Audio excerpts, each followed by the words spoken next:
You and Gary and Boyd actually did an album project together, an album shoot together. It was a Desperado project, Right. Desperado shoot for Eagles, and there's great stories behind that. So Yeah. Well, please drop it on us. yeah. How did it come about? Well, it was their second album, and they did this cowboy suite. And so, of course, the obvious idea was to do a kind of a cowboy, a desperado-looking cover. So I know Gary took them down to Western costume and got them real cowboy movie outfits, probably stuff that John Wayne wore, and then they got real guns with blank ammunition, movie load ammunition, Right. which meant extra powder and extra sound and extra fire and extra smoke, but no bullet, of course. And it got them all dressed up, and we went out to Agura, where there was a rundown, sort of a derelict cowboy movie lot. They had a bank and a saloon and some wooden buildings that hadn't been used for years. Perfect. Probably in the 40s, they did some cowboy movies out there, and it was just like a ghost town. We went out there and we had 3 horses, actually 4 horses, because it began with them riding into town on these horses. And so the idea was that the Eagles were going to come into town, rob the bank, and all the roadies and managers and producers and Boyd were the posse. So we spent the whole day out there setting this up, where they'd come backing out of the bank with their guns blazing, and the roadies would be running down the street with their guns blazing in a big gunfight. And Jackson Brown was J.D. Souther, the songwriter. Jackson Brown and J.D. Souther were both among the gang with the Eagles. And Right. there was a lot of grabbing breasts and falling on the ground, and it was really like kids playing cowboys. Right. But the thing was, when they finally started shooting, because we'd set it up first before we started shooting, the volleys, I mean, it was like 12 people all just firing and firing, emptying their guns. And this big cloud of smoke slowly rose above this little ghost town in the Malibu Hills in Agura. And I mean, a short time later, we heard fire engines, and all these big fire engines arrived. I mean, the neighboring people around there thought the hills were on fire, which, of course, is a very dangerous thing out there. So we had the fire department come. But so I was up on a ladder with my motorized Nikon in one hand, actually shooting the photos, but I had a Super 8 movie camera kind of waving around in this hand, just wasn't a plan, really, but just I wanted to have movies of this thing happening. And it became a nice little black and white movie, which the Eagles now show behind their stage when they do the Desperado songs. They show that movie. Yes. But Boyd was one of the gang, one of the posse, and he was on a horse. I think he was the only one on the horse when all the shooting started. Probably the only one who actually knew how to ride. Yeah, right. He looked so great. I mean, that's when we thought, we got to make a cowboy movie with this guy as the star. He's like a young Clint Eastwood kind of a guy, And he had a rifle, and he was up on this horse, and God, it was so real. It He's was probably like a throwback. tapping into his grandfather's, and his Something, forebears. yeah. It was 1972, but it could easily have been 1872. It was a throwback, definitely a time warp. Now, the photo that was used on the back cover, in the foreground, you have the dead eagles, basically, Right. just laid to rest in front of, and Like then so many jackrabbits or coyotes. yeah, evidences of this is how they did it in those Yeah. days. And then the posse proudly posing, standing behind them with their rifles. And they used to do that. And they're all tied up with rope and lying there, very dead looking. And what's Boyd doing while he's standing there? Boyd is rolling a little funny cigarette, I think. Which Which was perfect. I mean, the old-fashioned way, rolling it, That's right. Yeah. And the fact that he's standing there nonchalantly rolling a That's cigarette right. after having killed all of perfect. these guys. Right. Yeah. It was like, yeah. And that it wasn't a plan. He just did it, and it was in the picture. J.D. Souther had a book of actual old Western outlaw photos. And there was a photo of maybe the Doolin Daltons laying there dead, pretty much like that. Yeah. And we kind of set it up to look like one of those real. We did it in black and white sepia tone, So it looks really historic. You know, it looks 1872. And that was on the back of the Desperado cover. So I wish that should have been the front. Yeah. Yeah. Yeah. Had way more, way more connection to the story Yeah. of what the album was More about. panache. Yes. Yes. Another plane. But, Another sip. yeah. Oh, I'm trying to think of any other time. I mean, I hung out with Boyd up in.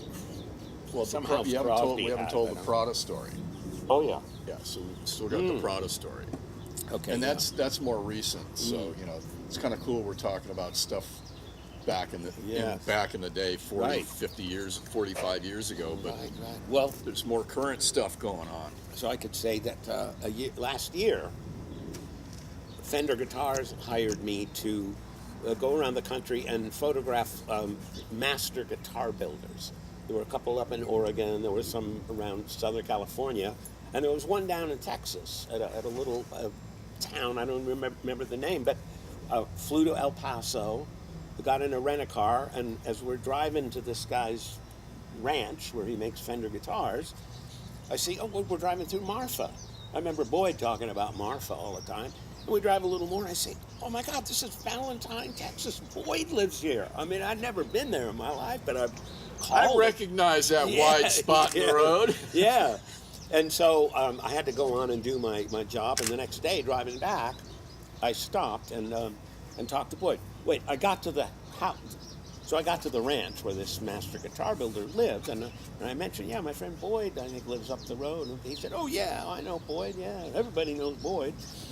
So the next day, going back to the airport, I stopped in and spent a couple hours hanging out with Boyd at his little studio there next to the road, an old gas station, I think, that had turned into a studio.